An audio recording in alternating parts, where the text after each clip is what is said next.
Boa tarde, pessoal. Sejam bem-vindos, sejam bem-vindas à Cápsula, o Centro de Inovação do Senac RJ. Estamos muito felizes de contar com a presença de vocês para a primeira edição do Circuito Gente esse ano, em 2025. A gente vai começar muito bem, um assunto super necessário, super importante. Meu nome é Guilherme Alves. Antes de falar do Circuito Gente, quero desejar boas-vindas para vocês à Cápsula, esse centro de inovação, um espaço de criatividade, de soluções para o mercado.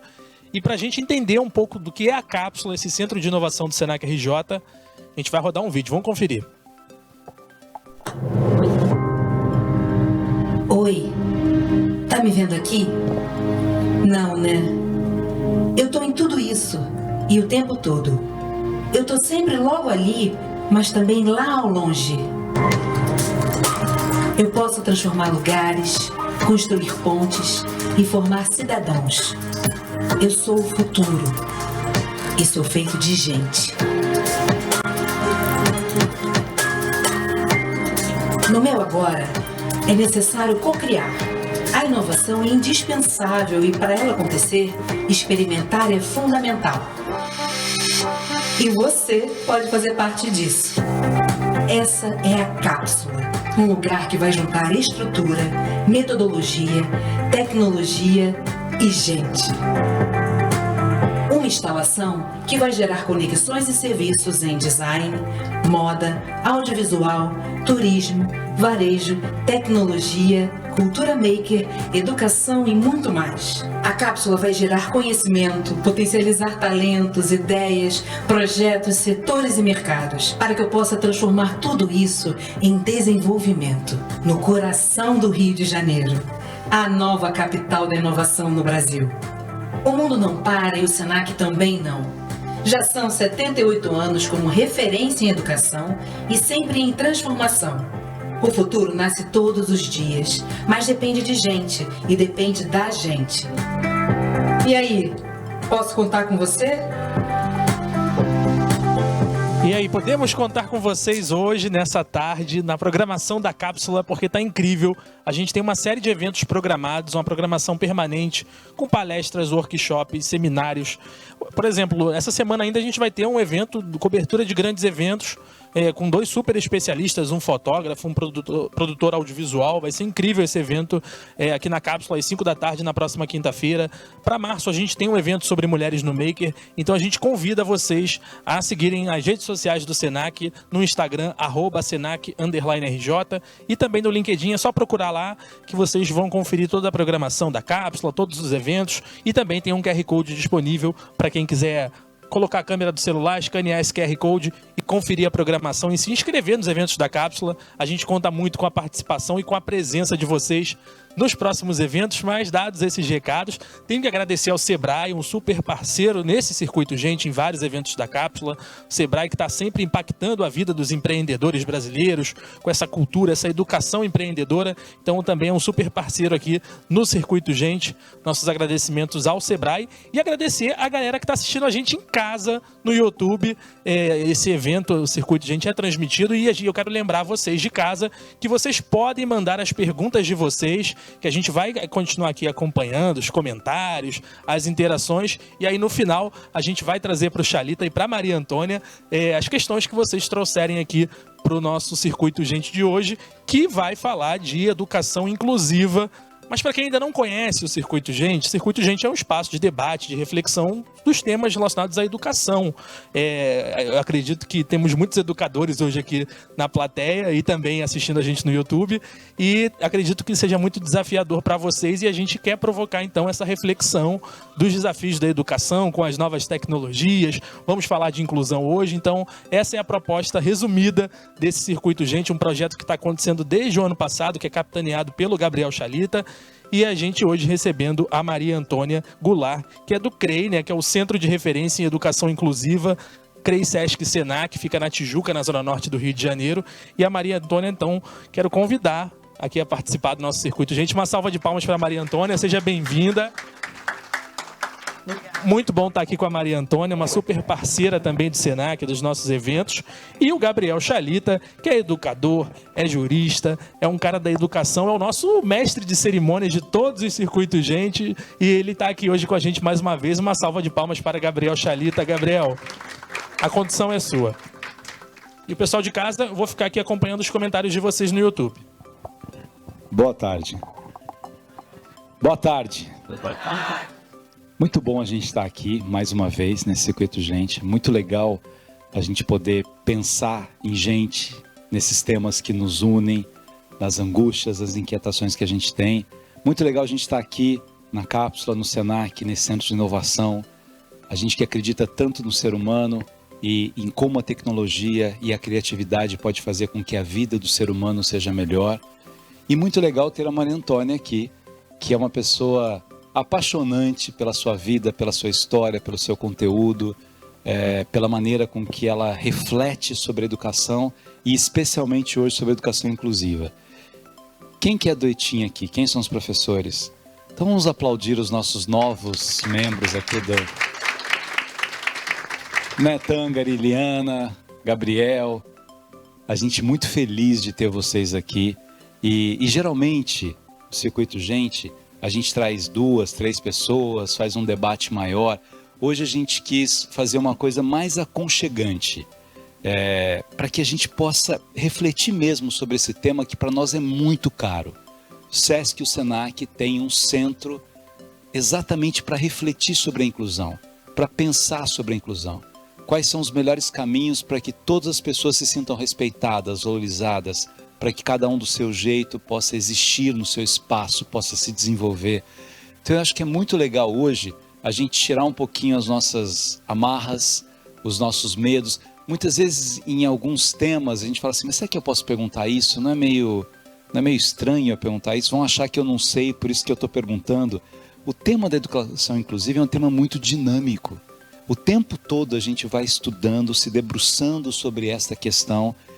Muitas terminologias foram modificadas, muitos olhares para esse processo de inclusão na sala de aula, eles foram modificados também. E é legal a gente poder colocar essas angústias que a gente tem para que a gente possa desenvolver o melhor trabalho possível. Então quem está em casa pode participar também. A gente tem aqui a Adriana, que é a nossa grande educadora do SESC, as irmãs do Senac, é muito bom.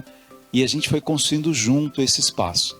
Então eu vou passar imediatamente aqui para a nossa Maria Antônia, e a ideia é que primeiro ela faça assim, um pequeno histórico, até porque a gente tem o CREI para que eles saibam o que significa, de onde isso gerou, e sobre esse tema da inclusão, e depois a gente passa a bola para vocês, para que a gente possa fazer uma conversa mesmo, e com essa, eu queria que vocês pensassem sobre isso. Que dúvidas mais me incomodam nesse tema da inclusão? Vamos aproveitar para compartilhar isso hoje. Maria Antônia. Obrigada, Chalita. Eu sou uma mulher branca de cabelos castanhos, longos, olhos castanhos. Estou com uma roupa verde. Muito bom estar aqui, né, no Circuito Gente. Eu tenho uma admiração enorme por esse espaço. Eu acho que a Cápsula de Inovação do Senac tem oportunizado, né, muitos espaços como esse, né, de conversa, de diálogo. Eu gosto toda vez que eu vejo esse vídeo que fala assim, lugar de experimentação, né? Porque eu acho que a gente tem experimentado muito pouco, né? A gente fica muito passivo, consumindo o dia inteiro o que a timeline passa ali, né? Naquele interminável, né, mundo ali de conteúdos. E eu acho que a gente tem experimentado muito pouco. É bom a gente ter um espaço aqui dedicado a isso, né? Que a gente possa experimentar, testar, ver o que funciona, o que não funciona e ir construindo juntos, né, essas possibilidades. E eu acho que isso conversa muito com o conceito próprio da educação inclusiva, né? Eu já trabalho com educação há muito tempo, né? Logo que eu me formei, eu comecei a trabalhar com educação. Eu sou formada em Direito, né? Mas acabei vindo para essa área da educação logo depois que me formei. E há 15 anos atrás eu fiz esse mergulho na educação inclusiva muito em função do nascimento da minha segunda filha, Beatriz, que tem síndrome de Down. Tenho 3 filhos, tenho o Luiz, que é o mais velho, a Bia, que tem 14, vai fazer 15 esse ano, e a Marina, que é a minha caçula, que tem 12. E aí eu, enfim, comecei a fazer um mergulho muito grande, né, a partir do que eu já trabalhava de educação integral, já tinha um laboratório maker, onde eu vinha experimentando muita coisa ali. mas a educação inclusiva me parecia uma coisa muito apartada, né? Mesmo para mim que estava trabalhando com educação integral, que em tese tem que ser inclusiva, né? Mas esses debates, eles eram feitos, e eu acho que ainda a gente vê isso muito, né? De uma forma muito apartada. E aí, às vezes, os profissionais que trabalham na educação básica, né, mais ali, o professor regente, ele fica realmente com pouco acesso a uma discussão mais aprofundada sobre a educação inclusiva. Isso acaba sendo mais um assunto dos professores de atendimento educacional especializado, de sala de recurso multifuncional. E a gente vê isso, inclusive, nas pesquisas, né, sobre formação de professores, né? Os últimos dados que o Ministério da Educação publicou, né, da pesquisa do INEP, mostra isso, que a gente tem pouquíssimos professores que não trabalham diretamente nas ações de educação especial com formação para poder trabalhar com alunos com deficiência. E isso é um grande desafio, né, porque a gente continua, na prática, reforçando essa ideia de que o lugar do aluno com deficiência é, ainda que dentro da escola, separado, né, dos demais, porque, inclusive, a gente forma um profissional que é o outro. Né? Então, acho que esse desafio, né, que a gente fala de trazer a educação inclusiva para o mainstream, né, fazer a discussão da educação inclusiva conversar com essas outras discussões todas da educação básica, da inovação na educação, de personalização do ensino, né, como é que a gente busca mais convergência entre essas discussões, isso vem sendo o ponto principal de atuação ali no CREI, né? Então, o CREI, o Centro de Referências de Educação Inclusiva, SESC-SENAC, ele é um espaço, né, que inclusive tem uma localização física ali no SESC Tijuca, mas ele é um espaço que busca produção de conhecimento e difusão de conhecimento sobre essa perspectiva de educação inclusiva. Essa educação inclusiva que é para todo mundo e para cada um, né? E que é o desafio que a gente está hoje, né? A educação, ela tem que dar conta da turma inteira, mas ser capaz de entender que a turma inteira não é homogênea, nunca foi e nunca será. Né? Eu acho que eu tenho 50 anos. Vou fazer 50 anos daqui a 2 meses, mas já estou falando que tenho 50. Agarrei já nos 50. Então, assim, eu tive pouquíssimas colegas ao longo da minha vida, convivi com pouquíssimas pessoas com deficiência. Não era uma realidade na minha infância, na minha trajetória escolar, os alunos com deficiência nas salas de aula comuns. Né? Então, isso me deu pouca experiência de relacionamento com pessoas com deficiência. Então, você vai criando uma ideia de que a pessoa com deficiência é muito diferente de você, né? Não vai...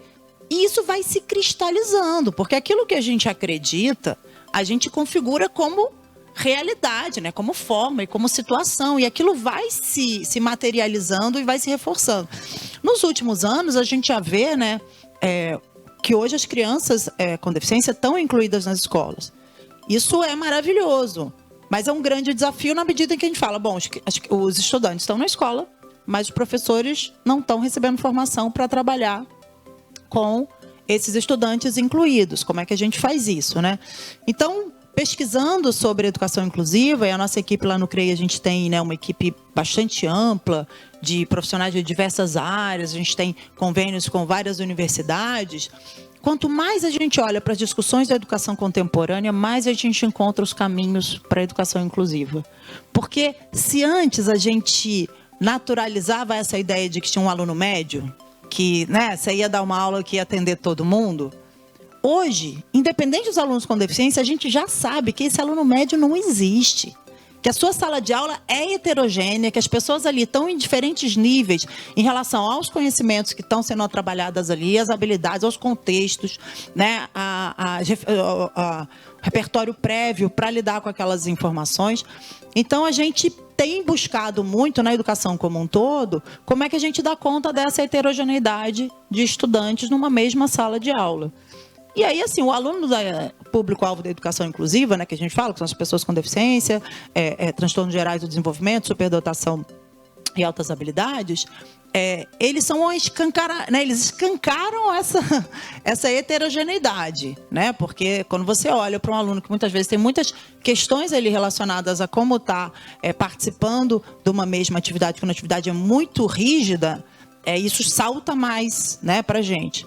Mas, na verdade, eles refletem o que muitos outros alunos que estão ali em sofrimento, muitas vezes silencioso, também estão vivendo. vendo, que não estão conseguindo acompanhar, né, que não estão conseguindo se manter motivados, não estão tendo interesse naquilo, aquela forma como aquela informação está chegando, não está conversando com quem ele já sabe sobre aquilo, então ele não está tendo lugar para assentar no conhecimento prévio dele, e aquilo fica muito solto, ele não consegue atribuir valor àquilo, não consegue produzir conhecimento, né? Então, acho que o que a gente tem visto, a gente tem trabalhado muito lá no CREI, é essa perspectiva, né, de que a educação inclusiva é essa educação onde cabe todo mundo, inclusive os alunos com deficiência. E que para a gente ter educação inclusiva, a gente tem que partir do princípio que as pessoas são heterogêneas, são diferentes, e a gente precisa repensar a sala de aula para dar conta desse perfil. A gente trabalha muito lá esse conceito de forma e organização escolar.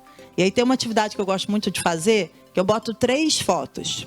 Uma foto do Starbucks, uma do McDonald's e uma de uma lanchonete de esquina.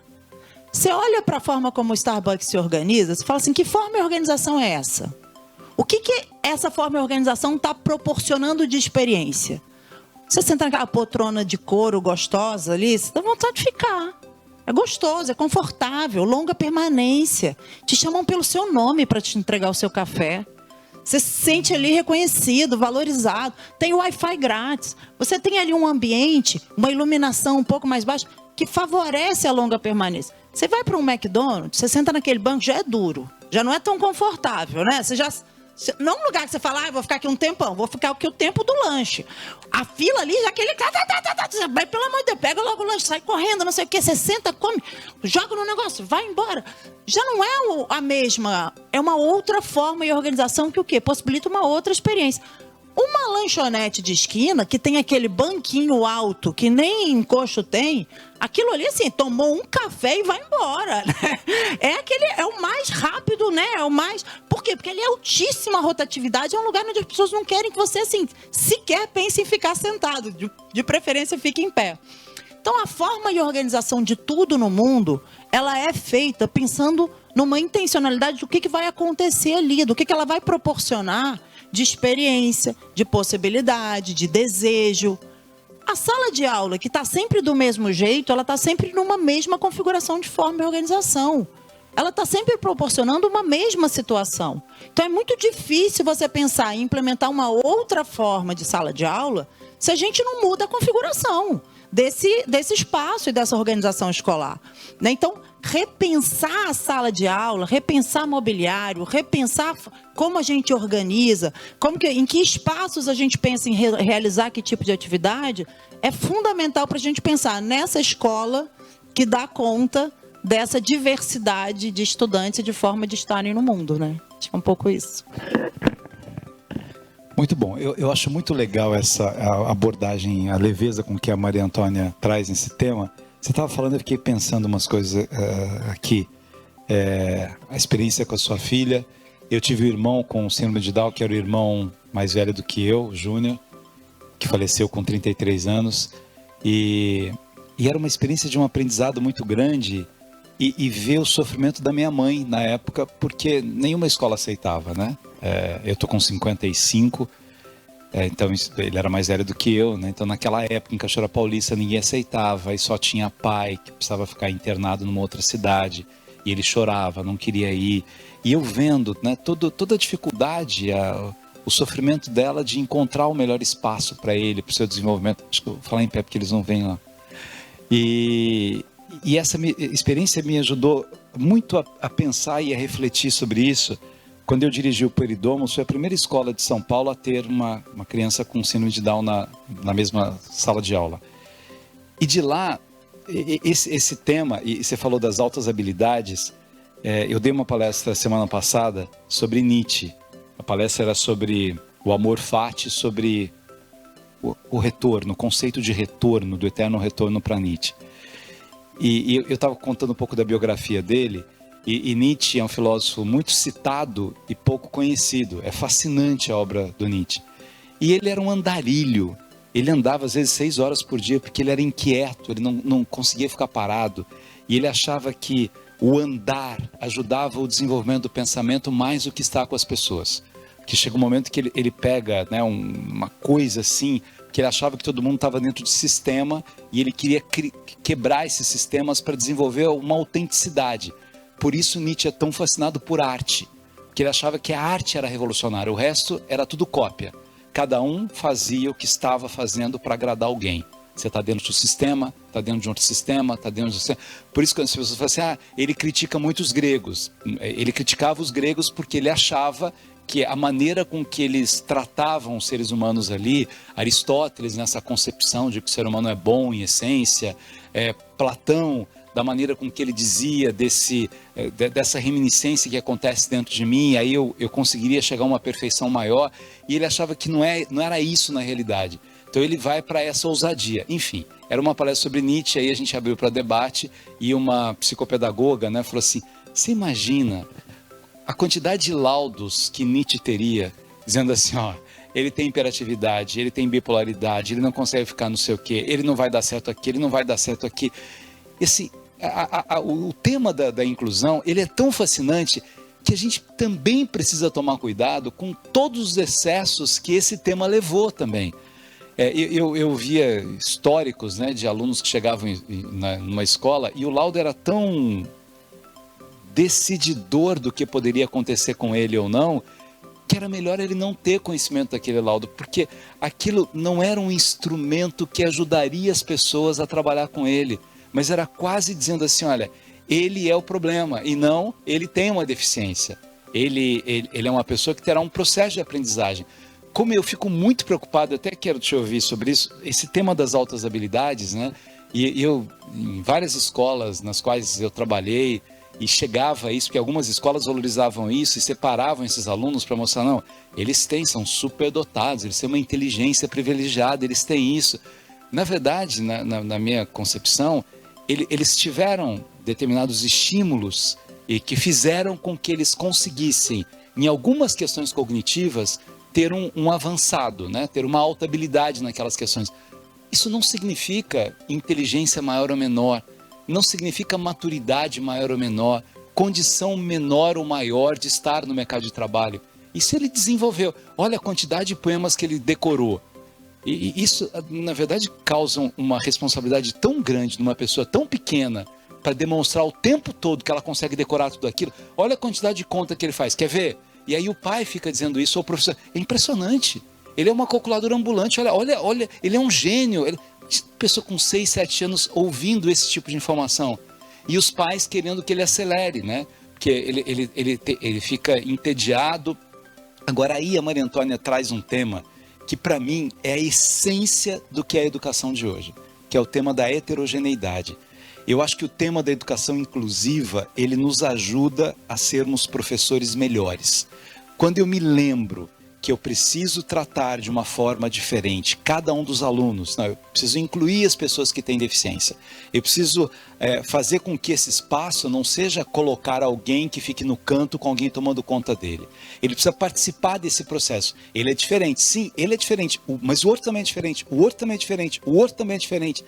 E aí quando a gente cria um etim, né, com vocês aqui, que é um processo em nascimento, é uma maiêutica, uma coisa socrática, surgindo juntos, a gente pode ter essa perspectiva de trabalhar de fato essa heterogeneidade, que é uma coisa revolucionária do seu ponto de vista da educação, embora fosse o dia a dia dos egípcios, na construção da escola dos bons meninos do Egito. Era comum nas escolas gregas. Como é que se desenvolvia? É comum numa comunidade indígena. É tão instigante isso, quando alguém numa comunidade, eu contei, acho que não foi aqui, mas eu tive lá no Sesc Amazonas, e aí eu fui numa comunidade indígena, em que ali são 5 etnias, né, que moram numa mesma comunidade. Uma experiência muito legal. A gente jantou com eles, o pajé fez uma oração, e eu gosto muito de fazer perguntas, né? Escritor de crônicas e tal, e tinha uma parteira, a única mulher deles era uma parteira. E eu perguntei para a parteira como é que era o nascimento, se era sempre lá, se ia para o hospital. Ela disse que quando tinha algum problema, que ela sabia que ia ter um problema, nascia no hospital, se não era ali, falando dos nascimentos. Aí eu falei assim, como é que vocês percebem a morte? Aí o pajé falou assim, para eu ser totalmente sincero, eu precisaria convidar os outros pajés, as outras comunidades, porque a gente pensa diferente sobre isso. Cada um pensa uma coisa. Eu achei isso tão bonito. E cada um deu a explicação do que era a morte para eles. Este pajé acreditava na reencarnação. O outro pajé não acreditava na reencarnação e explicou por que cada um dizia. E todos eles prestando atenção. Aí eu falei para eles, vocês vão muito, né, para Manaus, para a cidade e tal. O que tem de mais fascinante em Manaus? Falou assim, a música. Eu falei, mas vocês tocaram uma música maravilhosa aqui. Sim, mas a diversidade de músicas é muito maior lá. Quando tinha uma orquestra tocando, não tem nada mais bonito do que a música. Isso o cacique falando dessa comunidade. Eu falei, o que tem de mais feio lá? Falou assim, vocês abandonam as pessoas. É muito estranho. Vocês veem uma pessoa pedindo uma coisa na rua, né? Uma criança que tem um problema ali, fica ali. Vocês abandonam. Isso não tem nenhuma comunidade. A gente pensa diferente sobre a morte, mas a gente cuida igual da vida. Não é profundo isso? Não fizeram mestrado, doutorado, não leram Vygotsky, nem Piaget, nem Lacan. E isso é tão básico. Ninguém descuida de ninguém. O conceito da heterogeneidade é compreender que as pessoas são diferentes, que a gente precisa tirar um preconceito que é imperceptível, mas é real no início da gente, professor. Você vai dar uma aula, não, tem alguns alunos que são ótimos, mas agora tem uma menina ali, meu Deus, essa menina vai dar trabalho. Aqui tem um cara ali que é um problema, você já ampliou uma pessoa que talvez veio com alguma dor que ele traz de casa, com alguma questão, e aí ele reage daquela maneira, mas aí eu já criei uma coisa dentro de mim. E eu tenho que me limpar isso, é um exercício constante, como professor. Eu falo para mim também, é isso. A pessoa, ela senta para mim pedindo para eu orientar no coisa, dependendo da conversa, assim, nossa, vai me dar um trabalho. Eu falo, não, peraí, calma. Dá trabalho todos vão dar, peraí. Pelo jeito que a pessoa fala, mas ela fala desse jeito que ela está nervosa na minha frente, porque ela quer muito aquilo. Não é que é assim. E dependendo da maneira com que você pergunta, ela fica mais nervosa ainda. Aí, não, eu quero defender meu doutorado sobre fortuna e virtude em Maquiavel. Não sei o que você já leu do Maquiavel. Esta pergunta já é agressiva. Não, professor, eu leio o que o senhor acha. Sim, mas o que você já leu dele? Não, eu li Missões Diplomáticas, eu li, você leu inteiro Missões Diplomáticas? Por que eu faço esse tipo de pergunta? Se ele falou que leu Missões Diplomáticas, porque aí na cabeça dele ele vai fazer alguma pergunta para mim de Missões Diplomáticas, eu não vou saber onde é. E aí, quando eu era doutor orientando, eu nunca mais faço isso, eu já aprendi, já mudei completamente. Eu, de propósito, perguntava de uma obra, por exemplo, de Maquiavel, que eu sabia que não tinha tradução, só para saber se a pessoa leu ou não, para ver se ela... Mas ela fala que sim, não é uma insinceridade. A maturidade vai te ajudando a perceber, calma. Ela até disse coisas que não são tão verdadeiras ali no momento que ela está colocando, mas é fruto de uma insegurança que ela tem. Como é que eu trabalho essa diversidade? Como é que eu abraço? Como é que eu acolho? A linguagem tem que ser inclusiva. Eu não posso ter uma linguagem que desrespeite esse conceito de inclusão. Eu não posso dizer coisas na esperança de que as pessoas tenham feito aquelas coisas, porque eu acho que aquilo é essencial para aquele processo de aprendizagem. Pode ser que ela não saiba quem foi Clarice Lispector. Não acabou o mundo por isso. A maneira de falar isso precisa abraçar. O cuidado que a gente tem que tomar, sob o ponto de vista inclusivo, até da nossa apresentação. Eu começar uma aula, eu falei assim, olha, eu sou professor de vocês aqui de História, eu estudei na UFRJ, fiz uma universidade pública, as melhores são públicas, eu fiz mestrado, fiz doutorado, meu doutorado foi o tema da historiografia na Idade Média, principalmente na Baixa Idade Média, no momento... Seu aluno é aluno de primeiro ano do ensino médio, os meus papers em revistas indexadas tratam fundamentalmente daqui. Seu aluno é aluno de primeiro ano? Para que eu preciso dizer tudo isso? Como é que eu utilizo uma outra linguagem? Essas linguagens, elas são abraçadoras. Elas são, mesmo as pessoas que têm uma dificuldade maior de compreensão, elas vão conseguir compreender isso. E vão dizer, e não são menos ou mais inteligentes. Até porque não é sinal de inteligência eu derramar um monte de palavras que as pessoas não sabem o que é. Qualquer um de nós conseguiria desenvolver isso. Alguns sabem umas palavras, né, de uma técnica, outros de outra. Como é que eu desenvolvo esse processo inclusivo para abraçar essas pessoas? E ao mesmo tempo ter essa percepção de que dos nossos alunos alguns terão deficiência. E aí Também o que é uma coisa importante, assim, não, todo mundo tem alguma deficiência. Não, não é verdade. Quando a gente trata da inclusão de pessoas com deficiência, você tem questões específicas, e trabalhos específicos, e compreensões específicas, e estratégias específicas para pessoas que têm essas necessidades que são diferentes de pessoas que têm outras necessidades. De fato, todos têm necessidade. Aliás, mudou o conceito, né? Por isso voltou ao nome deficiência, não portador, mas com deficiência, nesse conceito de que necessidades todos nós temos, mas deficiência eu não tenho, e essa pessoa tem. E eu preciso compreender, inclusive, esse processo de deficiência. Então, eu acho que, assim, só para corroborar aqui, esse tema da heterogeneidade, isso para a gente é fundamental. Cada aluno é um aluno. Cada pessoa é uma pessoa. E cada um desses alunos vai me dar um tipo de trabalho diferente. Alguns não vão querer falar. Eu comecei a semana passada, né?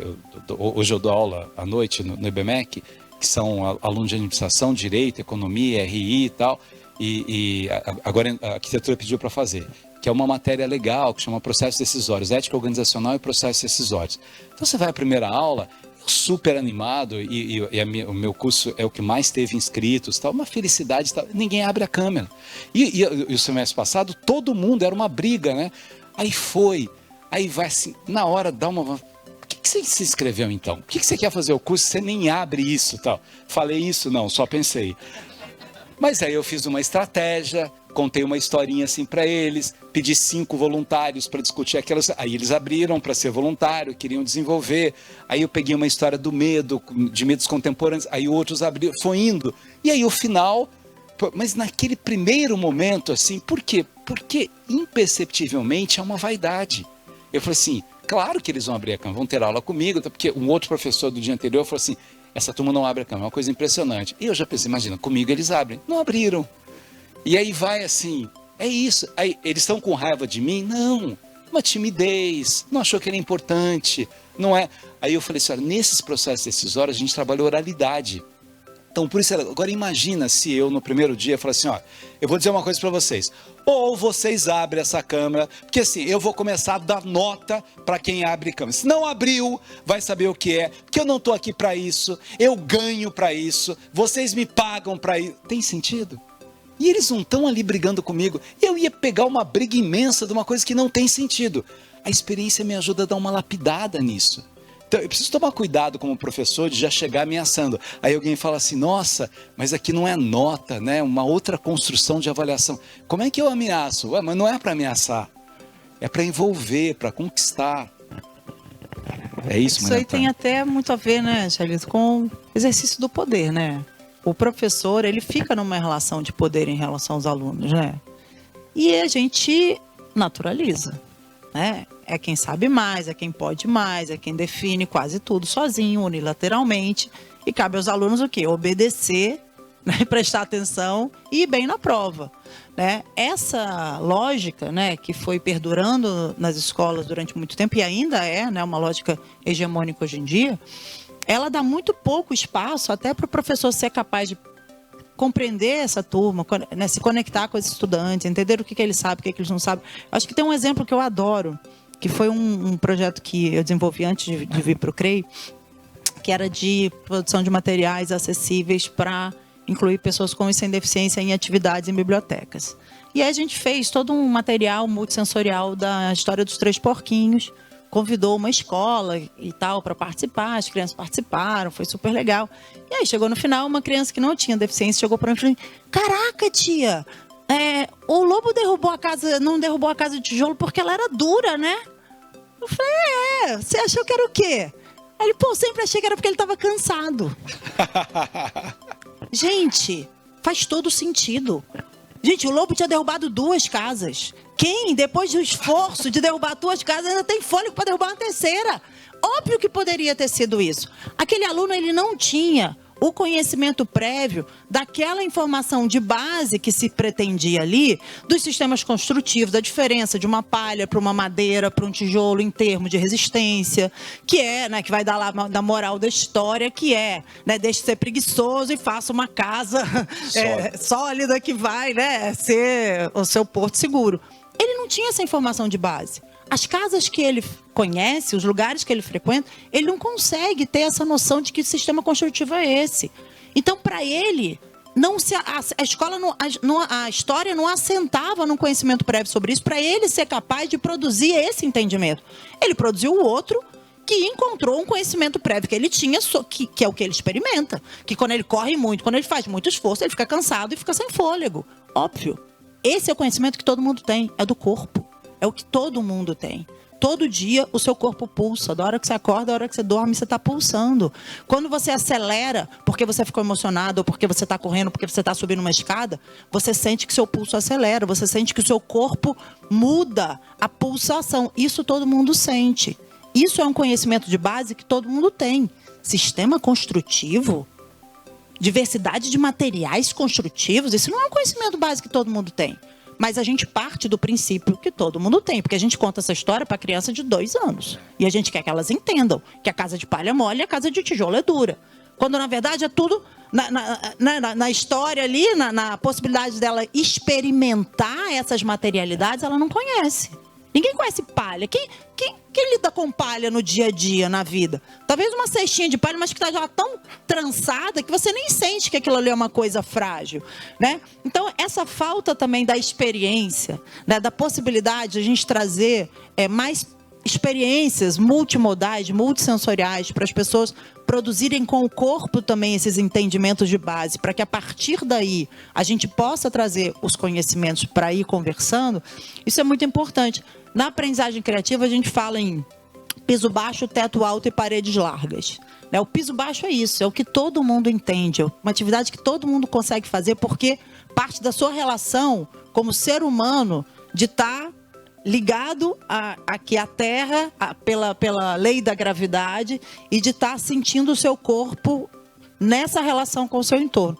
A partir daí, o que você vai construindo de oportunidades, de ir complexificando aquela relação com aquele objeto de conhecimento, você vai subindo.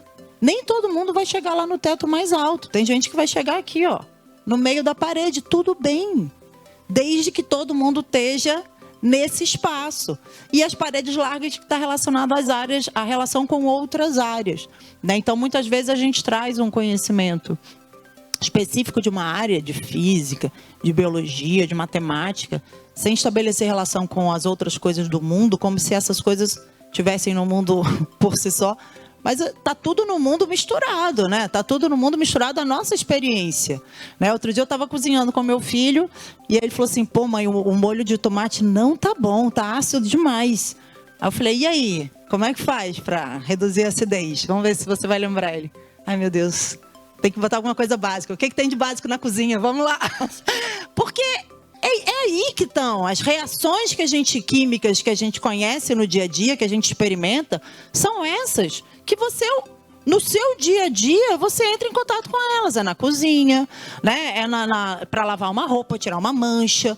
A gente tem que trazer os conhecimentos para conversar com as pessoas nesse nível de aproximação, de proximidade, para depois daí a gente subindo, né, na abstração, na capacidade de poder generalizar isso para outros contextos. Se a gente não faz isso, a gente já perde de partida um monte de gente, inclusive vários alunos com deficiência já ficam de fora de partida. No começo da atividade, a atividade já é pensada de um jeito que ele não consegue nem pensar em participar dela, né? Quando na verdade eu poderia estar trazendo uma atividade mais simples, trazer todo mundo para dentro e a partir daí, percebendo como é que aquele grupo foi se relacionando com aquilo, sugerir: então vamos fazer aqui, ó, esse grupo aqui, vamos fazer aqui uma estação de trabalho para poder discutir tal coisa. Esse aqui, aí você pode ir organizando de forma que quem precisar de mais tempo, né, para ir se aprofundando naquilo, tenha mais tempo, mais atividade, né, prática. Quem já pegou e já pode ir para um outro nível, você já bota numa outra estação de trabalho que vai trabalhar num outro nível.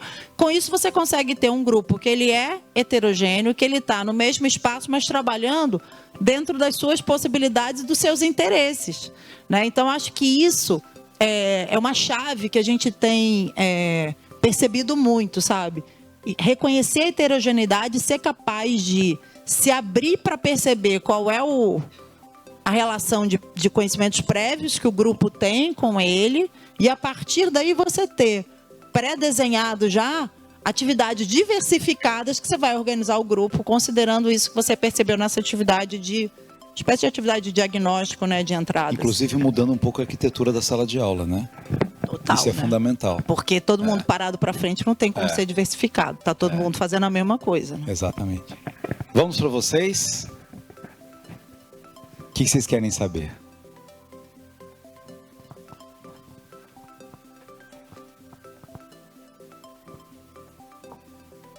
As perguntas difíceis eu deixo com a Maria Antônia.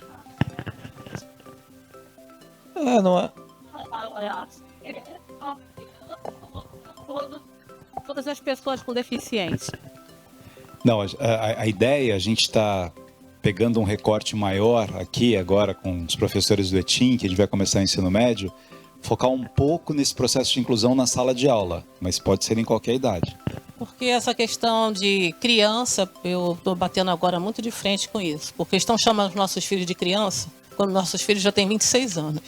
E aí, quando a gente vai numa audiência para ganhar, para conseguir redução de carga horária, por exemplo, que eu fui na frente do juiz, disse, não, você não vai ganhar a causa porque seu filho é adulto. Então, estão chamando os nossos filhos especiais, meu autista, de crianças. E nisso nós estamos nos perdendo. Então, eu gostaria que isso fosse igualado. Não sei se é possível, mas porque meu filho já está com 26 e eu já perdi muito tempo de inclusão do meu filho, muita. Porque no início de 2000 não se aceitava autismo em nenhum lugar, nem em escolas especiais. Então, assim, eu acho que a gente anda muito para frente e volta para trás. Porque eu acho inadmissível um juiz dizer que eu não vou ganhar uma causa, né, de redução de carga horária, teletrabalho, porque meu filho é adulto. Então isso aí está batendo muito comigo. Isso está me incomodando demais. E é por isso que eu estou falando isso agora. Eu queria que isso fosse pensado, as pessoas parassem de chamar as pessoas com deficiência de crianças. Pessoas com deficiência. Pessoas. E não crianças. Não vamos botar o autista ou outras pessoas com deficiência só na infância. Tá? Por favor, olhem para os adultos. As pessoas com deficiência, elas nascem, eles ficam adultos, eles ficam jovens, ficam adultos e morrem. Igual a todo mundo. Claro. Parece assim que não tem mais nada. Por exemplo, meu filho tem 26, eu dei graças a Deus do CREI. Eu sou mamãe do CREI.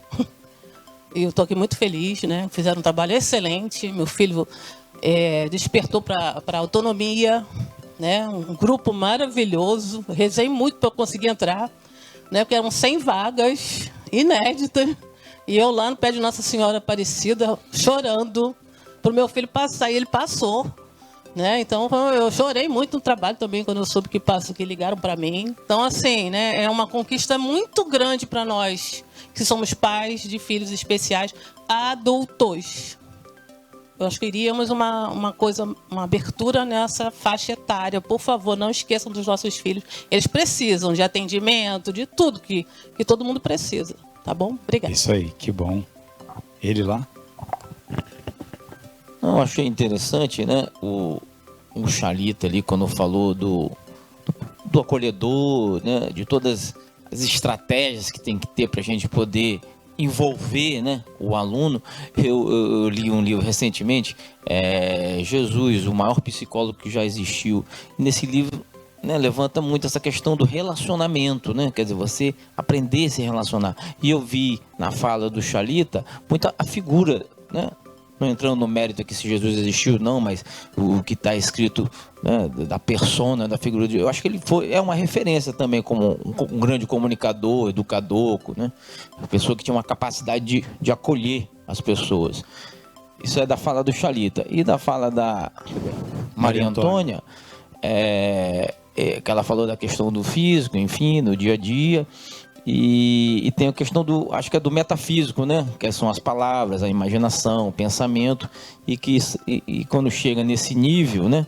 Que é o nível mais da abstração, aí já se reduz, né? O número de pessoas que talvez não tenha a capacidade, né? Já tem uma frase do Einstein, né? Que a imaginação te leva a qualquer lugar, né? O raciocínio lógico tem suas limitações, enfim. Então, são esses 2 pontos aqui que eu Ótimo. queria levantar aqui.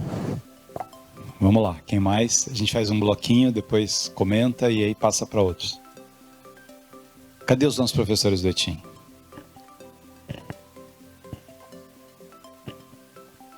Pedir para levantar e falar o nome antes da pergunta, por favor. Claro, meu nome é Moira Souza, sou professora do ETIM, professora de língua portuguesa. Eu sou uma mulher negra de pele clara, tô de cabelo de coque, uso um óculos caramelo e um vestido bege. E tô com um crachá do Senac. Que bom esse crachá aí. Muito lindo, né? Na verdade, uma dúvida, porque quando a gente fala de inclusão, e que a gente está falando de inclusão na escola, a gente fala muito do professor e da sala de aula, né? A gente vive em uma sociedade muito capacitista, né? Em sistemas de opressão que se refletem também na sala de aula, dentro da própria escola. A gente, enquanto professor, a gente está sempre buscando se aprimorar, conhecer, entender e transformar a nossa sala de aula na realidade da nossa profissão, né? Da nossa prática docente. Mas a minha dúvida é de como fazer com que isso alcance a toda a comunidade escolar. Pensar em inclusão não só na sala de aula, mas abarcar toda a comunidade escolar. Como é que a gente pode pensar nisso nos níveis dos gestores, orientadores, coordenadores, os pais, todos os educadores que estão dentro desse processo educacional, que não são só os professores, né? Desde quem faz a limpeza até quem está gerindo a unidade. Então é pensar como é que a gente pode pensar a inclusão nesse todo. Vamos lá, Maria Antônia. Bom, muita coisa. Vou começar de trás para frente, então, que eu gostei dessa última pergunta. A gente costuma falar, né, que educação inclusiva é mais do que prática de sala de aula, né? Cultura escolar inclusiva, né? E de fato é isso, né? Tem que todo mundo que está envolvido em fazer essa educação acontecer precisa, né, ser parte desse processo. Em geral, por exemplo, lá no CREI, mas também, né, em outros espaços onde a gente conversa, né, com instituições que trabalham com educação inclusiva, os processos formativos, eles precisam envolver sempre os gestores, porque se o gestor não está alinhado, não adianta o professor querer fazer, né? Quem conhece sala de aula, quem sabe como é que funciona a escola, sabe como é que é. Então, assim, gestor, coordenador pedagógico, orientador educacional, são pessoas-chave numa escola que precisam também participar do processo de formação, porque também passa por eles essa mudança cultural. Porque quando a gente está falando de mudança de forma e organização, de jeito de pensar a sala de aula, os espaços, os mobiliários, o tempo de duração de uma aula, né? Como é que a gente vai fazer, substituir uma aula por uma atividade prática ou por um trabalho de campo, isso tudo envolve uma discussão de gestão, né? De um planejamento que vai além do trabalho específico do professor, né? Então, é fundamental que a gestão esteja envolvida. Lá no CREI, todas as formações que a gente faz, amanhã a gente vai, né, abrir uma formação de 2.000 professores aqui da Rede Municipal do Rio. A gente sempre coloca como requisito que tenha pelo menos um representante da gestão no grupo de formação junto com os professores docentes. E esses outros funcionários, né, esses outros profissionais que trabalham também como educadores numa escola, né, quem trabalha na cantina, quem trabalha na portaria, inspetor, na limpeza, todo mundo é educador, né, gente? Os processos que acontecem numa escola, tudo isso é parte do currículo, né? Tudo influencia nessa educação. Eles também precisam, né, ser formados, ser envolvidos, ser trazidos. E as famílias, assim, não há possibilidade de avançar em relação a nenhum processo de educação sem a família. Eu acho que, né, a abertura, a primeira pergunta de uma mãe, eu também me incomodo muito quando a gente fala de um adulto com deficiência infantilizando. Né? Outro dia, não sei quem falou assim, eu conheci o fulano, ele é tão bonitinho. Eu falei assim, você fala assim de todos os homens de 30 anos com quem você trabalha? Falou, desculpa. Eu falei, não, 30 anos, não é bonitinho. Sim, parece que é é tão fofo. Eu falei, não. É um funcionário que foi bem no trabalho dele, ok, né? Então, a gente tem que, sim, né, respeitar e colocar os adultos com deficiência nesse lugar, né, de adultos e trabalhar com eles nessa perspectiva e trazer as famílias também para participar desse processo, né? Porque aquilo que acontece na escola precisa também reverberar na casa, né? Os processos que acontecem também precisam acontecer na casa. E aí eu falo muito assim do lugar de mãe também, porque, né, meu lugar de fala também. Às vezes a gente super protege, às vezes a gente tem medo, às vezes a gente tá cansada de levar porta na cara, de ter direito negado, sabe? De ser desrespeitada. E você fala, ai, gente, hoje eu não vou educar. Eu cansei. Vou deixar aí resolver isso lá com a TO, vou deixar resolver isso com a escola, não vou me... Porque é duro mesmo, porque é uma vida, principalmente a mãe de uma pessoa com deficiência, ela é muito demandada o tempo inteiro de ter que estar reafirmando e fazendo os direitos poderem ser efetivados, né? Mas tem que, né? Tem uma parte do processo que é nossa, sim, né? Da família, né? De cobrar, de estabelecer também os limites. Ontem eu estava falando numa gravação de um podcast do Sesc, e aí me perguntaram, falaram assim, e a Beatriz, como é que ela está na autonomia dela? Eu falei assim, já está indo para a escola sozinha. E aí, foi fácil? Falei, claro que não. Mas não é sobre ser fácil, né? É sobre você presumir capacidade na sua filha de poder dar mais esse passo na construção da autonomia dela, né? E isso, claro, né? Dialogado com ela, com o pai, com a escola, com as terapeutas, e a gente apostou na capacidade e estamos indo junto, né? Então, acho que esse trabalho coletivo, né, famílias, escola como um todo, comunidade escolar, é fundamental para que essa educação aconteça, né? Isso é importante, né, da Maria Antônia, falar das famílias. A gente está aqui muito preparado, preocupado e construindo juntos, né? Os professores do ETIM sabem disso. Essa escola de famílias mesmo, trazer as famílias para cá, porque é isso. São as dores que as pessoas trazem e muitas vezes até a inquietude de uma mãe, de um pai, foram tantas dores acumuladas que quando ele chega, ele está bravo na escola e nem é com a gente, mas a gente tem que ter essa compreensão. O que levou a pessoa a ter esse comportamento, né? Da fala lá sobre Jesus, eu acho que as grandes referências, elas nos ajudam muito a pensar nesse conceito. Por que é fascinante a análise histórica, pedagógica de Jesus? Porque era um contador de histórias. E a gente tem que retomar essa beleza de contar histórias que acolham, que incluam, que ajudem nesse pensar. Que façam que as pessoas... Eu faço parte disso. Nós precisamos escolher as nossas palavras para que as pessoas façam parte disso. Eu, como trabalho com juízes também, eu insisto muito nos termos jurídicos, né? Imagina aquela pessoa que foi lá, sofrida, aí você utiliza, assim, isso é uma questão de um mandato de injunção. Você sabe que ela não sabe o que é um mandato, você não poderia falar isso de uma outra maneira? Isso é simples, a senhora tem direito pela insuficiência. Aí ele olha assim, já houve a inversão do ônus da prova. Sei o que é isso, por que você não utilizou uma palavra que outro soubesse? Isso é acolhimento.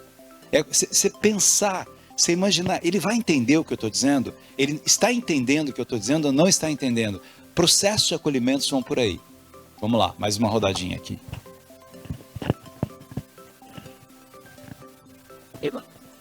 Pode? Exatamente. Sou Pedro, professor de História do ETIM, já tive, né, prazer imenso de acompanhar a Maria lá no CREI. Desculpa, esqueci de falar também. Sou um homem branco, loiro, cabelo raspado e tô vestido de preto, camiseta e calça. Eu queria puxar um gancho da fala da Moira, que é pensando duas coisas assim que eu queria que vocês comentassem. Acho que também pensando bastante a experiência da Maria com isso. Eu tenho uma questão com a palavra diversidade, de maneira geral, porque sendo historiador eu sei que ela foi utilizada de maneiras completamente absurdas ao longo da história, né? Então, por exemplo, o apartheid sul-africano usava, né, diversidade ou diferente, né? E tem um linguista / filósofo, na minha opinião, que é o Homi Bhabha, e ele fala bastante sobre a visão de, na verdade, não é o diferente, mas é uma diferença, ou seja, a diferença é um movimento, ela não é uma coisa, uma caixinha, né? O Mário Antônio falou, quando a gente estava lá no CREI, do quão difícil é também acompanhar esse cenário da inclusão, porque ele está sempre em movimento, né? É muito difícil. E acho que assim, como fazer esse acompanhamento, primeiro, né? Segundo, como lidar com esse acompanhamento dentro de sala de aula E o terceiro, que é o gancho com a Moira, é como lidar com isso para fora. Porque como historiador, por exemplo, me incomoda ver o cenário mundial hoje e literalmente pensar que a gente está a cada passo que dá navegando contra a maré nesse ponto.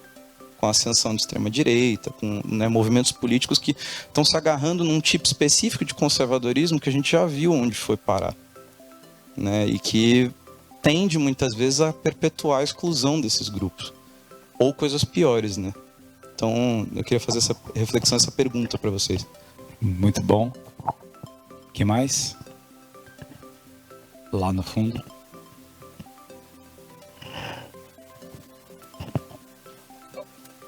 Boa tarde, seu nome e a pergunta, por favor. Boa tarde, eu me chamo Diego Braz, sou um homem pardo, de cabelo liso e roupa clara. Eu sou de Niterói, da Prefeitura de Niterói, e coordeno um programa chamado Programa Niterói Jovem Ecossocial, uma das maiores políticas públicas do município. A gente recebe jovens de comunidade, o jovem precisa residir na comunidade. Atualmente são 600 jovens que moram em comunidades. Com a gente ele aprende um curso em contraturno, curso de qualificação profissional. Temos um desenvolvimento humano que é uma equipe formada de pedagogo, psicólogo e assistente social que identifica e conversa com os alunos diretamente. E temos atividade de sustentabilidade dentro dos territórios. Aulas de meio ambiente, reflorestamento, identificação de territórios para reaproveitamento. E nós recebemos todo tipo de aluno. Na verdade, a gente tem muitos alunos que já vêm pré-diagnosticado e nossa equipe verifica que não é bem assim. Os alunos já vêm de fato limitados, já achando que não vai conseguir, não vai aprender. E nós temos os alunos que pela primeira vez têm relação com psicologia, com assistente social, que possa conversar e ter essa escuta.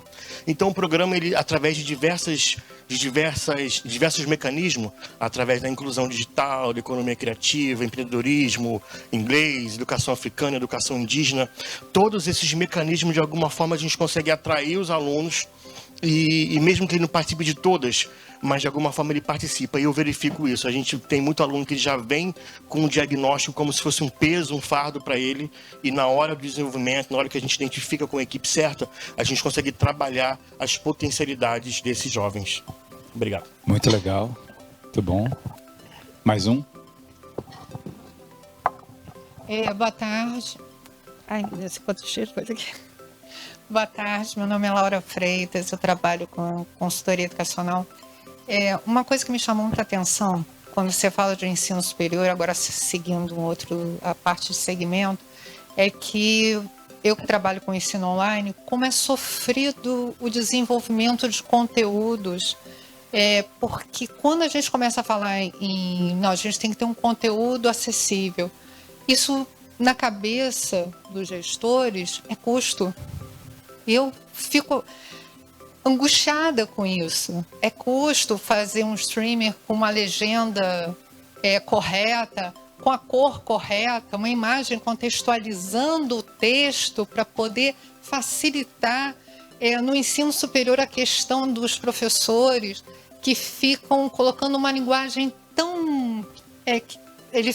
a linguagem que não é inclusiva. E aí eu fico angustiada e digo assim, por favor, vamos colocar uma linguagem acessível. Mas os alunos estão chegando ao ensino superior analfabetos. E aí? Qual é o seu papel para virar essa mesa? Ele pode estar chegando assim, mas a gente tem condições de mudar isso. O que me angustia na educação é que eu acho que sim, a gente vive num circular. Ai, tudo é difícil. Ai, a gente ganha pouco. Ai, que a gente não tem apoio, que não sei o que, mas a gente também não se abre, sabe, para uma luta aberta e a gente conseguir desbravar isso. É isso mesmo, gente, eu tenho mais de 30 anos de profissão e nunca foi fácil, entendeu? E agora eu sei que está mais difícil ainda, porque é um discurso de educação inclusiva em locais menores, porque na grande realidade... a grande realidade é outra. Quando eu trabalho, por exemplo, com escola pública, eu tenho professores com 40 alunos e que têm alunos, com deficiências e que eles não conseguem trabalhar adequadamente porque não tiveram nem formação para isso. Então, assim, é uma questão muito complexa, mas eu acho que a gente está aqui num momento aqui de uma comunidade que me parece que está querendo mudar tudo isso. E, gente, vamos juntos, sabe? Vamos com força, vamos com energia, vamos acreditar que nós somos, sim, vetores de transformação. Quiseram fazer de nós, educadores, pessoas não capazes disso, mas nós somos. Então, assim, vamos aproveitar essas oportunidades que a gente está aqui nesse momento, nesse diálogo tão bacana, da gente, assim, sentir a nossa força, sabe? É isso. Desculpa a emoção, o desabafo, porque a educação me move de uma tal forma. E eu também sou da área de direito, mas tento unir a educação no direito para fazer uma linguagem inclusiva, para que as pessoas não cheguem, né, não compreendendo nada do que foi dito. Enfim, é isso. E muito obrigada pela oportunidade, professores, que vocês estão dando aqui para a gente, tá? Desse diálogo aberto. Obrigado. Já passo para você. Deixa eu só aproveitar o que ela disse. Às vezes essa dificuldade da pessoa pensar no custo, não ter a compreensão da importância do que se faz, né? A beleza lá desse trabalho de Niterói, de incluir, de deixar o jovem ser do jeito que ele é. Mas eu quero pegar essa angústia aqui, compartilhada com o nosso historiador. É desanimador às vezes, né? Quando você olha o cenário mundial, porque a gente vive história meio pendular, tá certo? Você vai de um lado, de repente você vai do outro.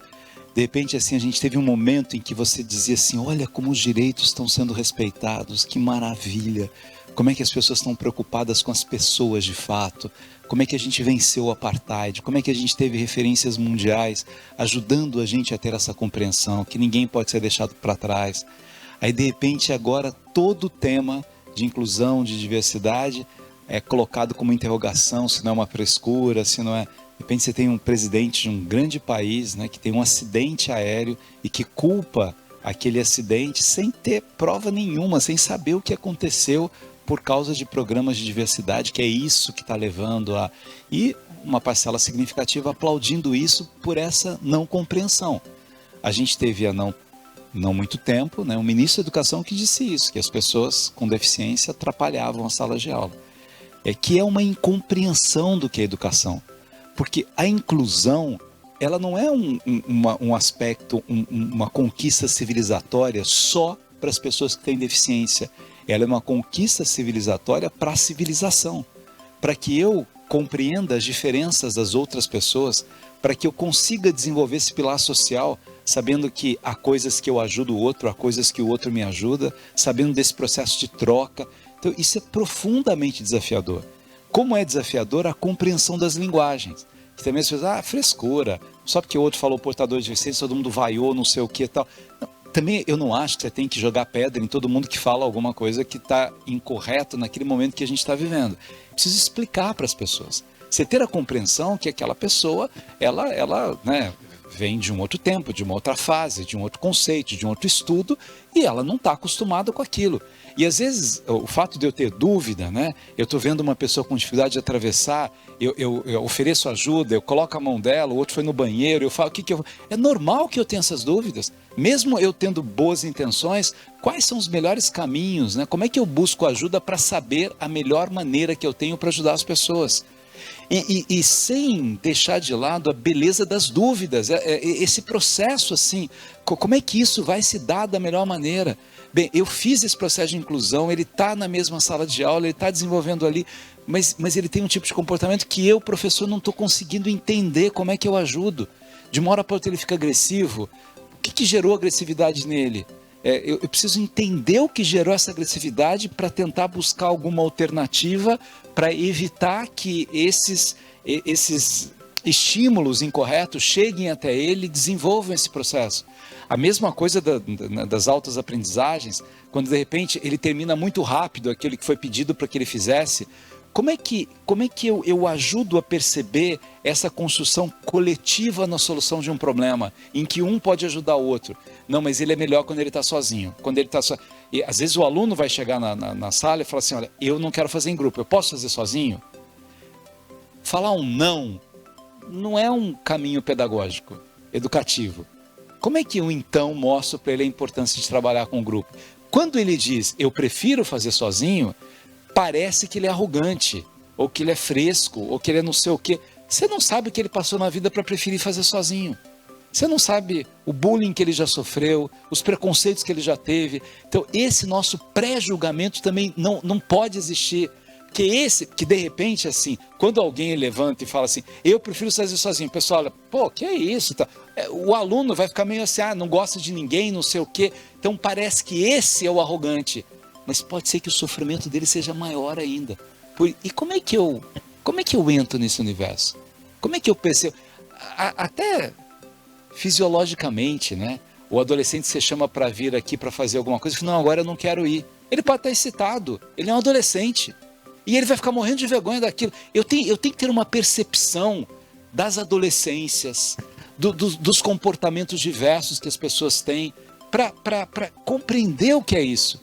E nós que somos educadores sabemos que isso não é frescura, que um processo de inclusão não é frescura, e que é doloroso quando a gente vê alguns direitos que já haviam sido conquistados, eles retrocederem, mas aí tem um lado nosso que se entristece mundialmente e outro lado nosso que se compromete localmente. Eu não sou o presidente do mundo, não consigo resolver isso. Então, vou na animação lá da educadora, vou fazer a minha parte. Maria Antônia.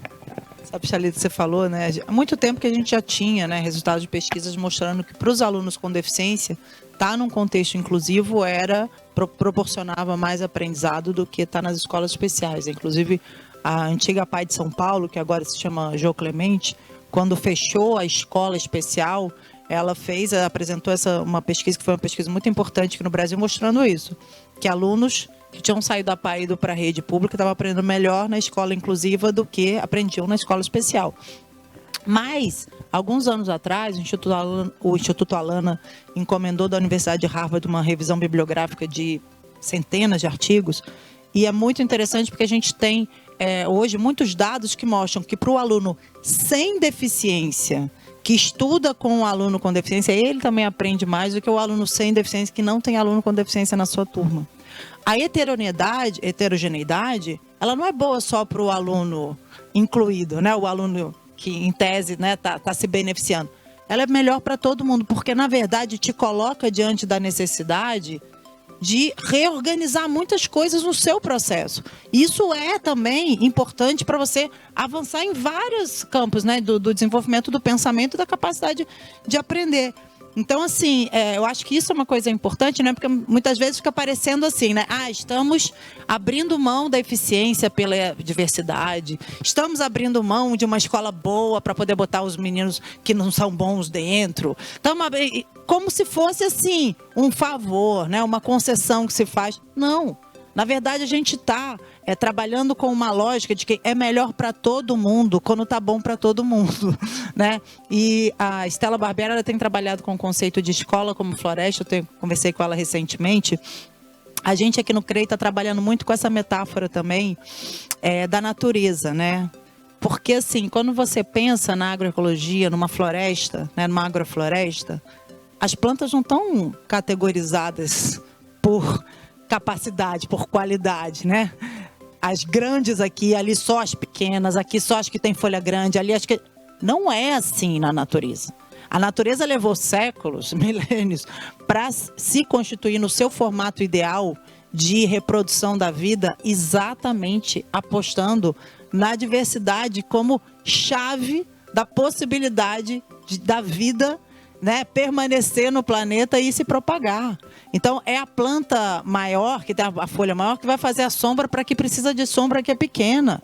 A pequena nunca vai ser grande, né? Mas elas ali estão criando um ambiente onde está bom para todo mundo. A escola, inclusive, não é uma escola onde todo mundo vai aprender igual, no mesmo tempo, os mesmos conteúdos ao final do ano. Não é.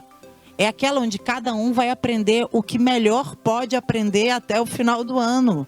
E esse contexto onde esse conjunto de alunos está, vai ser feito da forma que vai melhorar, que vai ser bom para todo mundo. Quem vai poder mais, vai poder mais. Quem vai poder menos e tudo bem. Porque eu acho que às vezes fica uma angústia, Chalita, que os professores falam assim para Maria, eu entendi. Tá bom, estamos juntos aí na educação inclusiva. Mas assim, na hora que eu olho para a lista de habilidades da BNCC, eu falo, não vai dar. todo mundo não vai chegar ali. Eu falo, não vai. Esse aqui é o nosso combinado de partida. Não vai. Aceita. Vamos trabalhar com isso. Porque se a gente achar que vai, ferrou. Não tem. Fecha a sala e vai embora.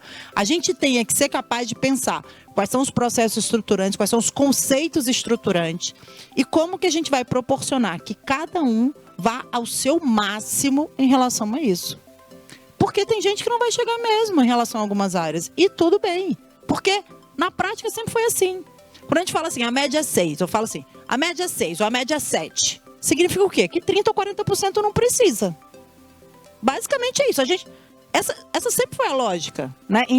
No desenho. Mas a gente continua trabalhando com uma referência. Eu tenho que dar a matéria toda, né? Eu tenho que dar a matéria toda. E o aluno tem que aprender tudo, né? Uma ideia de que na escola todo mundo vai aprender as mesmas coisas. Então, eu acho que quebrar um pouco isso também e ser capaz de reconhecer que as pessoas têm as suas trajetórias, os seus caminhos, os seus avanços, as suas questões. Em determinadas áreas vai aumentar mais, vai avançar mais, em determinadas áreas vai avançar menos. E o processo de estar junto vai criar ali um ambiente onde, às vezes, quem sabe mais, conseguiu saber mais porque também está explicando para o outro que sabe menos aquilo que ele sabe mais. Porque quando você fala sobre aquilo que você está pensando, você está qualificando o seu pensamento e a sua produção de conhecimento. Isso também é processo pedagógico que ajuda quem está produzindo isso. Então, quando você fala para você vai ser mentor ou tutor do seu outro colega, ai meu Deus, olha aí meu filho sendo penalizado porque ele está ótimo em matemática, vai ter que ajudar o coleguinha dele que está péssimo. Não! O seu filho, que é ótimo em matemática, vai elaborar ainda melhor esse conhecimento matemático, esse conceito matemático que ele está dominando, ao desenvolver junto com o colega dele esse processo. Então, assim, é reconhecer isso, que na diversidade todo mundo ganha. Ganha quem sabe mais, ganha quem sabe menos, ganha quem está como tutor, ganha quem está como tutorado, ganha quem vai saber que vai tirar nota menor, quem vai tirar nota menor, mas vai estar vivo, vai estar feliz, porque está ali aprendendo, está avançando em relação ao que sabia antes. Eu acho que os portfólios, né, como é que a gente constrói também no ensino médio, eu venho pesquisando muito profundamente há muitos anos, essa lógica de uso de portfólio no ensino médio. Portfólio não é só coisa para educação infantil. Como é que a gente torna visível o aprendizado dos nossos estudantes? Como é que a gente constrói portfólio com registros que permitam a gente entender o que eles estão sabendo, o que eles não estão sabendo, para construir com eles a capacidade de aprender a aprender, de metacognição. Ele tem que entender o que ele sabe, o que ele não sabe, para ele pensar sobre como que ele vai saber mais. Se você não pensa sobre o que você sabe, você nunca vai saber mais. Porque é ao pensar sobre o que eu sei e o que eu não sei que eu vou ser capaz de pensar, bom, então eu tenho que me organizar. Quando a gente trabalha com aluno que tem TDAH, gente, isso é assim, quando dá esse clique, é uma coisa muito maravilhosa, que ele fala, cara, eu preciso me organizar. Eu falo, parece óbvio, mas não é. O me organizar eu preciso de uma estruturação externa, eu preciso organizar aqui no tempo, eu preciso organizar as prioridades, eu preciso estabelecer, hierarquizar, eu preciso montar um mapa mental, um quadro comparativo, eu preciso organizar o que eu sei para poder entender como é que eu vou avançar em relação a isso. Então, assim, essas estratégias que a gente traz, que muitas vezes parece que é só para o aluno, né, com deficiência, na verdade, quando a gente coloca elas a serviço da turma como um todo, a gente abre aí outras possibilidades para que, às vezes, um aluno que sabe mais, quando vai fazer um mapa mental, ele elabora outras conexões que ele não estava pensando no início, que ele fala, nossa, peraí. Né? E aí ele vai muito além também. Então, acho que isso também é muita chave, né? A diversidade, ela não é favor. Ela é condição para essa escola ser boa para todo mundo. A gente vai para o último bloco de perguntas, mais 3, mas fiquei pensando aqui, Maria Antônia, essa história da média é tão engraçado, né? Então você precisa de 6 para passar. E olha um outro dado incorreto dessa homogeneização. Aí você falava assim, né? Da aula de ciências. Aí eu falei assim, isso aqui cai... Não, se esquece, foi do bimestre passado. Pode esquecer tudo isso. Agora é desse bimestre. Matéria dada. Então, assim, quer dizer, não tem a menor importância. Você fez aquilo para uma prova. Olha como a gente já errou nesse processo. A gente errou, só que virou um paradigma. Quebrar isso não é simples. Você fez dessa maneira. Mas você vai utilizar isso para a vida. Como é que você consegue fazer esse portfólio, essa organização de aprendizagem, esse significado de aprendizagens? É muito desafiador, sabendo que nós somos seres humanos que sofremos, que temos medos, que temos bloqueios, que temos dificuldade de aprendizagem e que a gente tem que reinventar até as nossas abordagens, as linguagens. Estou pensando no capacitismo que você colocou. Eu acho que assim, quando você fala assim para a mãe, seu filho é muito inteligente, fica tranquilo. Eu até acho que isso está inadequado a gente de falar atualmente, não é? Todas as pessoas são inteligentes. O desenvolvimento do seu aluno foi... Porque parece uma bobagem, mas não é, porque aí ela vai dizer assim, o Júnior é inteligente, o Antônio ninguém falou se é inteligente ou não. Então ela pegou isso, você fez aquilo como incentivo, falou, mas eu estou me policiando agora, tal. Mas é isso, que as pessoas levam aquilo e vão desenvolvendo, vão reproduzindo aquilo de uma maneira que às vezes não é a mais adequada, compreendendo o repertório diferente que as pessoas têm, né? Vamos lá, as 3 últimas questões. Ali, 1, 2... 1, 2, 3. 1, 2, 3. Pronto. Boa tarde, sou Gutenberg, eu sou pai de aluno, né, atípico, e vai ser aluno aqui também do Cápsula.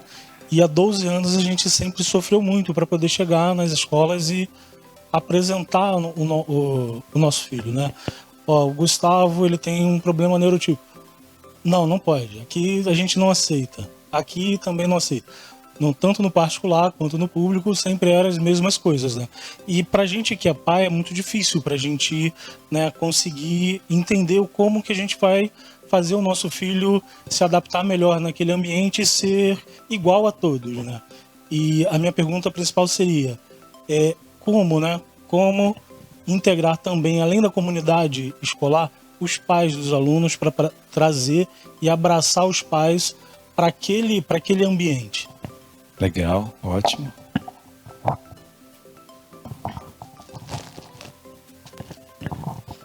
Boa tarde a todos, meu nome é Jéssica, eu sou uma mulher parda, do cabelo curto, preto, tô com uma calça preta, blusa listrada. Eu trabalho com formação profissional, né, com educação profissional, com pessoas que foram contratadas recentemente para o mercado de trabalho, e dentro desse programa existe o programa para pessoas com deficiência. E aí eu queria saber, né, de que forma, quais estratégias a gente pode usar, e aí já pegando o gancho desse pai que acabou de falar, né, quais estratégias a gente pode usar para de fato fazer com que outras pessoas, né, que não são deficientes entendam da importância deles incluírem também. Porque, às vezes, falar sobre inclusão parece que é um assunto que é abordado só pela área da educação, né, pelos professores e pela família. E, às vezes, é difícil a sociedade entender que eles também têm um papel ativo em relação a isso, que eles também precisam se adaptar e incluir essas pessoas. Então, dentro de sala, como que a gente pode criar estratégias para que outros alunos incluam, para que pais de outros alunos também incluam e façam os seus filhos refletirem sobre a importância desse tema? Legal. Quem tinha levantado também? Aqui. Olá, meu nome é Lúcia, sou professora de Biologia do ETIM. Eu sou uma mulher branca, de cabelo grande e castanho. Estou vestindo um macacão preto e branco e um óculos preto. Eu tenho uma pergunta, porque aqui a gente falou várias vezes, e em toda a discussão sobre educação inclusiva, a gente fala, porque os professores não têm formação, porque os professores não têm formação. E eu concordo que a gente ter essa formação e essa capacitação seria, assim, um ganho muito grande. Acho que falta. Mas eu não acho que esse talvez exista uma coisa antes que possa melhorar, né, a nossa sala de aula, que eu acho que é muito do que você falou, da mudança da estrutura da sala de aula, e que você falou agora também da questão do conteúdo, então da dinâmica da escola. Acho que isso já faria com que a gente tivesse tempo e calma para chegar perto dos alunos, sendo eles pessoas com deficiência ou não, né, que hoje a gente já não consegue, às vezes, dependendo da estrutura da sala. Então a minha pergunta para você, 2 perguntas, na verdade. A primeira, como você acha que é essa sala de aula que você mencionou, que deveria ser diferente? Você tem uma ideia ou ela depende do contexto? E se você acha que a educação inclusiva depende que todos os professores de todas as disciplinas e saberes, eles tenham essa formação teórica sobre todas as deficiências e etc, ou não, assim, porque a gente fala muito disso, a gente toca muito nisso. O professor não tem formação para lidar, ou não tem formação para... Mas, assim, será que depende disso ou será que tem outras coisas anteriores, né? Acho que era isso. Vamos lá, Maria Antônia. Vou começar por essa aí, não, pelo amor de Deus. Eu, inclusive, quando me falam, gostaria de uma formação sobre as deficiências, eu falei, desculpa, não trabalho com isso. Trabalho com educação. Então, o que a gente estuda e o que a gente trabalha lá no CREI é como a gente percebe, quais são as formas como o ser humano percebe o mundo. Né? E aí a gente vai discutir isso. Porque é a partir da nossa percepção que a gente, né, vai produzir, trazer para o nosso, seja, né, qualquer um dos nossos sentidos, que a gente vai produzir conhecimento sobre algo. Né? Então, a gente trabalha muito percepção, comunicação, né, e forma de você se expressar. Esses são processos-chave que a gente vai trabalhar para poder pensar a educação inclusiva. O diagnóstico, eu assim, tipo, Tião, eu vi o Tião por aí. Tião até me mandou um e-mail, pensou assim, você viu lá, eu te mandei um negócio. Falei, não abri, eu não leio o diagnóstico, eu não leio o laudo, eu não olho para isso, eu trabalho com educação.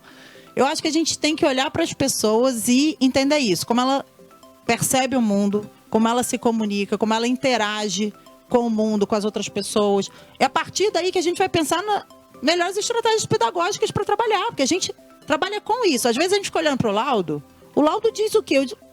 Diz muito pouco. Eu, por exemplo, minha filha tem síndrome de Down. Eu conheço várias outras crianças com síndrome de Down da mesma idade que ela, que tem o mesmo laudo. Mas você olha, são 3 pessoas que aprendem completamente diferente. Beatriz fala super pouco. A aluna que é amiga dela, que é da mesma idade, da mesma escola, fala pra caramba. É lógico que é diferente quando a Beatriz vai apresentar algo que ela sabe e quando a aluna vai. Eu não posso falar, não, elas têm síndrome de Down, elas vão apresentar da mesma forma. Oi? Não pode, não está adequado. Né? Então, o laudo, muitas vezes, ele aprisiona. O laudo é importante para quê? Para o exercício dos direitos. Para se você estiver diante de uma situação específica, onde aquilo ali vai, se for entender uma questão de regulação, você vai precisar desenvolver uma estratégia específica para aquela pessoa, ou é alguma questão motora, que você vai desenvolver uma tecnologia assistiva específica para aquela pessoa, aí o laudo serve. Mas para pensar na educação, esquece laudo. É escuta e olhar atento. E aí o que eu costumo fazer, né? Eu até tenho falado isso com a equipe do ETIM, a gente está super próximo, né? A equipe do CREI e a equipe do ETIM, a gente já está quase como um grupo só. Eu gosto de fazer atividades que são menos estruturadas, onde o objetivo dessa atividade é você observar como as pessoas estão interagindo com os materiais que você disponibilizou, uns com os outros, com o ambiente, com a organização. Por quê? Porque a partir dessa observação e da troca depois com seus pares sobre isso, que vocês vão pensar qual é a melhor estratégia. Eu já tive muito em sala de aula. Não tem uma sala de aula que funciona para tudo. A sala de aula que funciona é essa que está sempre mudando. E que às vezes nem é na sala. Né? Vai ser num espaço externo, vai ser num trabalho de campo, numa visita, vai ser num laboratório, né? Vai ser... Então, assim, eu acho que entender que são os diversos espaços da escola e do mundo que a aprendizagem vai acontecer é super importante, né? E eu acho que o Gutenberg trouxe aí essa pergunta, né? A gente...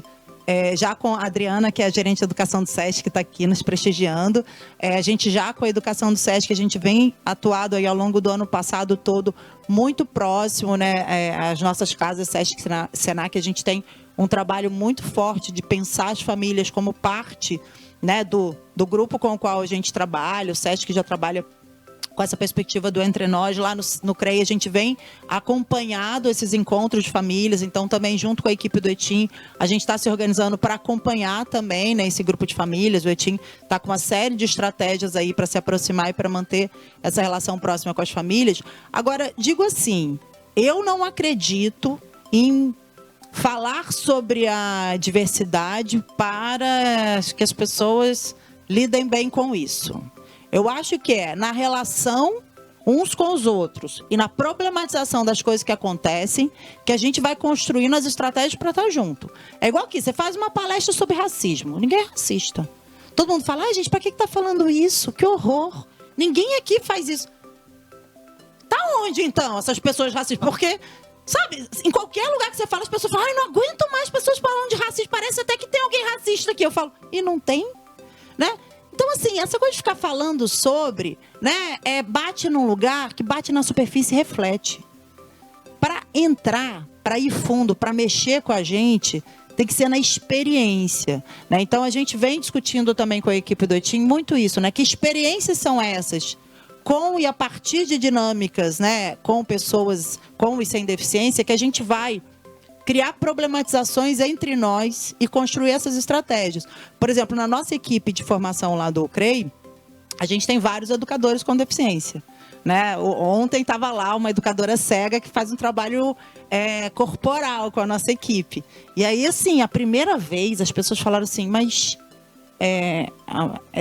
trabalho com o corpo e ela não está vendo o que a gente está fazendo com o nosso corpo e como é que ela vai orientar? Eu falei, eu não sei, eu não sou ela. A gente vai ter que experimentar com ela. No meio da aula, as pessoas estavam, cara, eu não estou acreditando.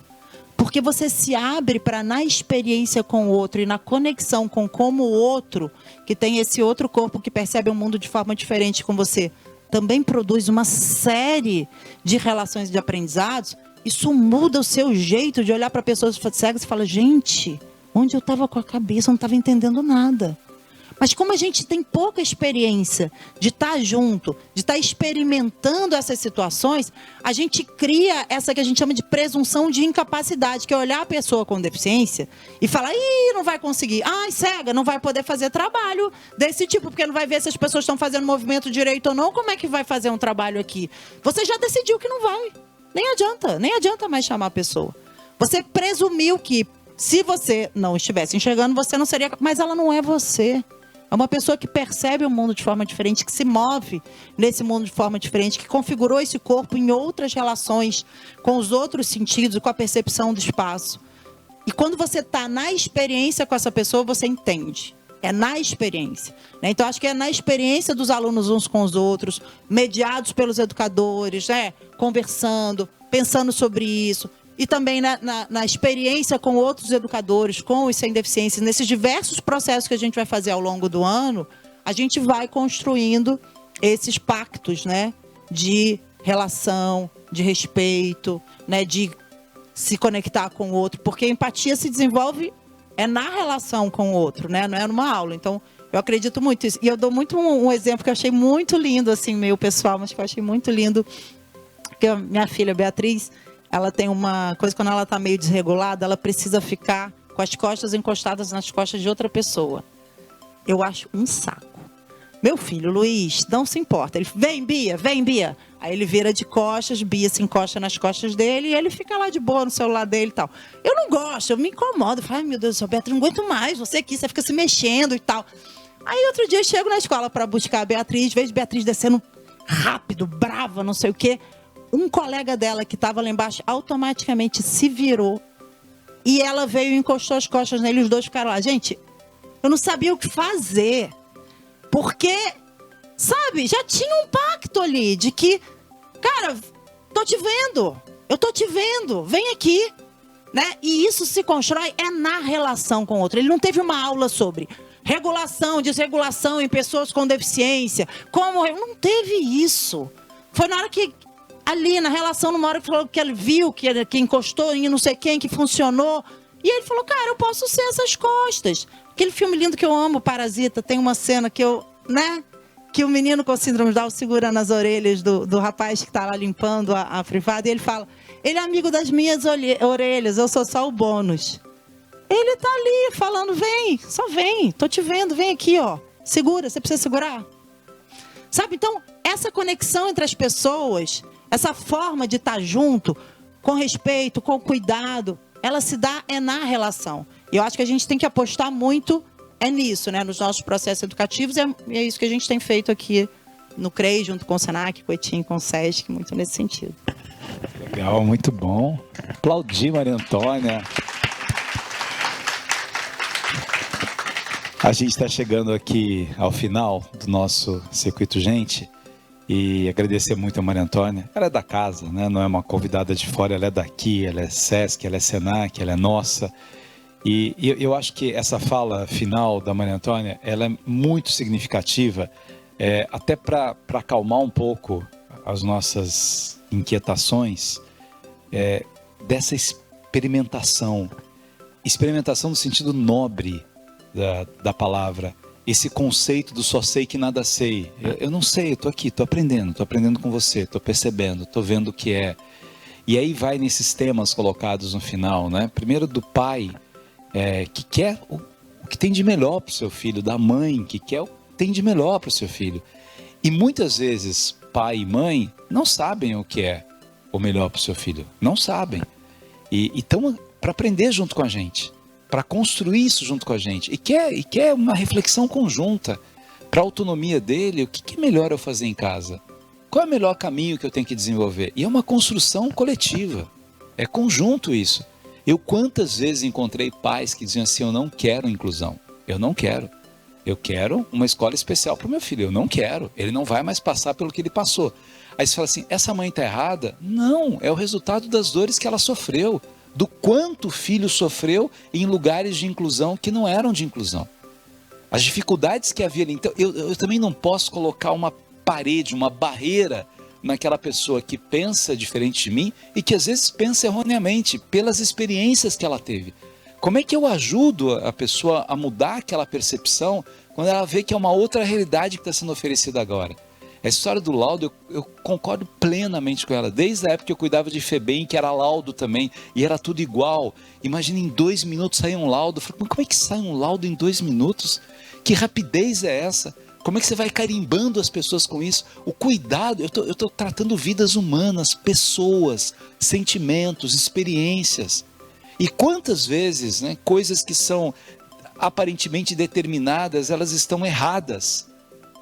Na área da saúde, quando a gente trabalha com médicos e que às vezes era comum, agora eticamente não é o caminho. Mudou muito a medicina. Primeiro negava as doenças, né? Melhor não saber, deixa a pessoa indo, depois conta tudo. E nesse conta tudo era comum o paciente falar assim, doutor, quanto tempo eu tenho de vida?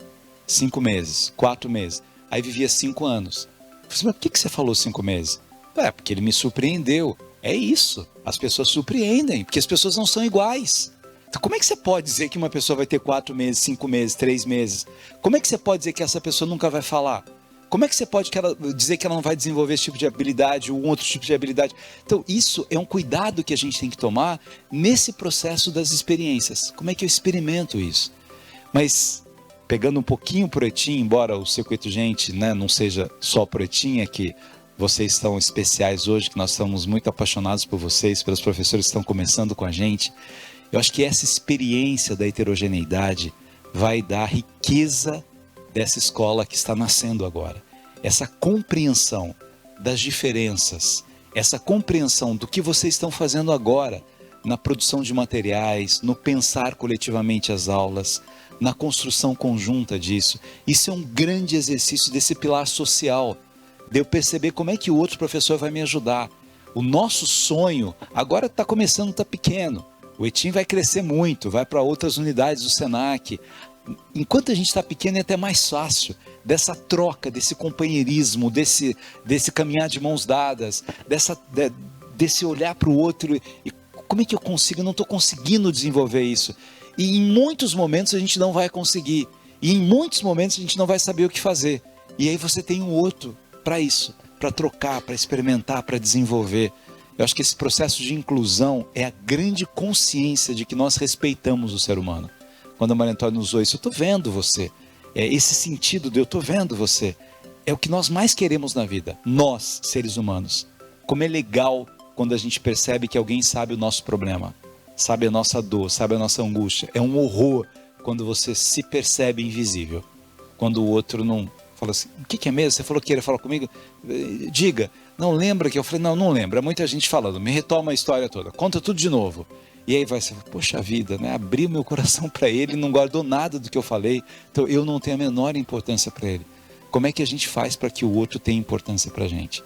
Isso é a essência da educação, educare, é tirar do outro o que ele tem de melhor. Para isso, eu tenho que enxergar o outro, eu tenho que respeitar o outro, eu tenho que amar o outro. O amor é um sentimento lindo, e mesmo que utilizado de forma muito gasta, ele é profundo quando ele vem cercado de um compromisso ético. O nosso compromisso ético é amar esses alunos que estão chegando. É isso aí. Obrigado pela presença de vocês. Obrigado, Maria Antônia. Obrigado, Gabriel Chalita, Maria Antônia Goulart, muito inspiradores falando de educação inclusiva. Começamos muito bem o Circuito Gente 2025. Essa é só a primeira edição. Não sei se posso... Chalita, vou dar um spoiler de março. A gente vai falar sobre uso de celular em sala de aula. Será que o brilho das telas ofusca o brilho no olhar dos jovens estudantes? Olha que coisa poética, o brilho das telas e o brilho dos olhos. Fala a verdade, esse Guilherme é poético, né? Aprendi com o nosso professor Chalita. Ei, Gabriel.